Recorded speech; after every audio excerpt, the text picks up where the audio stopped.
This is vacation, end of summer in Yugoslavia, Madagascar. In 1937, a German ship with a Hakenkreuz in Yugoslavia. I was there with my husband Arnold and my sister Lisa. That was also the last vacation.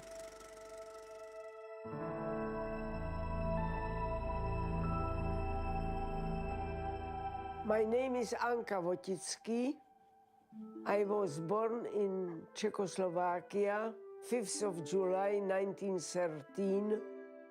I published a book last year, Knocking on Every Door. This is about my life story, since I was born till now, when the book was published.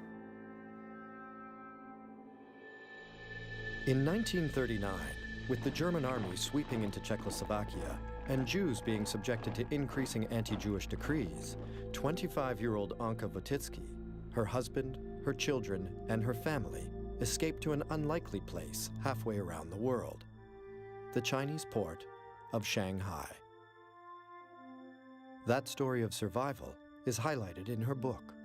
On New Year's Day, 1940, we were still living in my parents' home in Prague. Life was becoming more difficult from day to day because of the anti-Jewish laws, and there didn't seem to be any hope of getting out.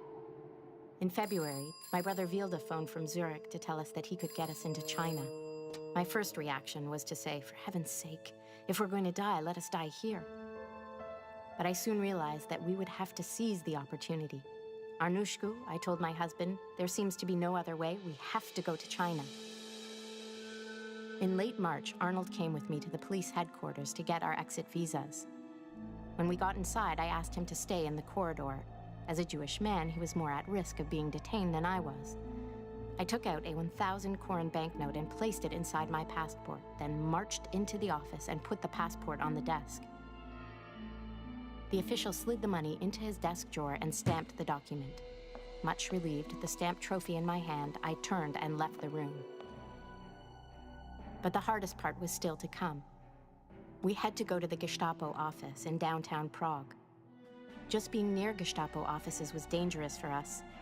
Jewish men had to take off their hats a block away. If they were seen with their heads covered, the Nazi thugs would beat them up. Foolishly, we thought that if we went there with 2 small children, they would be softer on us. When our turn came, the Gestapo men closely examined my passport. In the document, where the children were described as having blonde hair and blue eyes, he crossed the words out and said, "Jewish children are not blonde." I kept quiet and just told myself, never mind him. Who cares? Just give me the stamp. He finally did, and Arnold and I walked happily all the way home. We had the precious exit visas. We could go to China. This is on our way to Shanghai, China. This is Hong Kong. We arrived in Shanghai the 10th of May, 1914, midnight.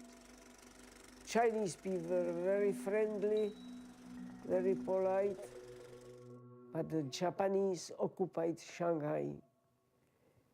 And it was not a problem for us Jewish people. The Japanese saved our lives.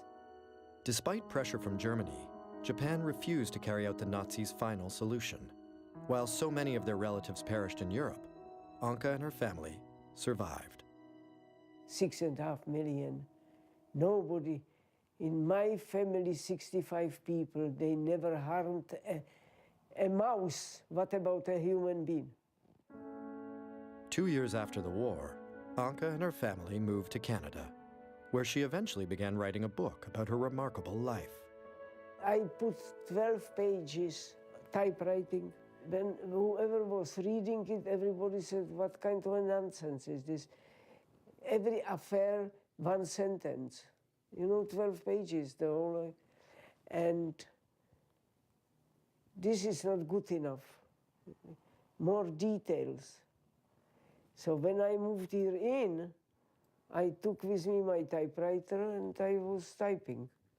And this is the book. Every single word is true. Every single word.